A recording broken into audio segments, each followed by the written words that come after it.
এত ঢেউ বকখালিতে শুধুমাত্র বর্ষাতেই সম্ভব। সো হ্যালো এভরিওয়ান, আমি অর্পিতা। আমি জয় ব্র্যান্ডে কাজ করি, তার সাথে ঘরে একটা ছোট্ট টেলার চালাই। আসলে ভিডিওটা কিন্তু প্রায় 1 মাস পুরনো। আমরা গার্লস ট্রিপে গিয়েছিলাম বকখালি জুলাই মাসে, একদম ভরা বর্ষায়। আর বর্ষায় বকখালির ভিউটা জাস্ট দেখো।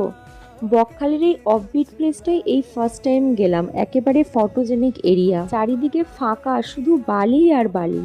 আমি ঘুরতে ভীষণ ভালোবাসি, কিন্তু কি জানো তো, রিটেল সেক্টরে জব করলে না লিভ অ্যাডজাস্ট করাটা ভীষণ চাপের। তাই প্রতি সপ্তাহে যে উইক অফটা পাই সেই দিনগুলোতে বাড়িতে আর পা থাকে না।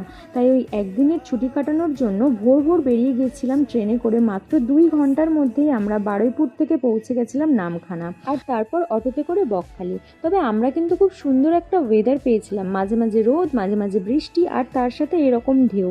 আমার কিন্তু মেন উদ্দেশ্য ছিল কাঁকড়া আর চিংড়ি খাওয়া, তার সাথে স্কুইডও খেয়েছিলাম। জানো তো, আগের বার দীঘা গিয়েছিলাম, ফার্স্ট টাইম অক্টোপাস খেয়েছিলাম।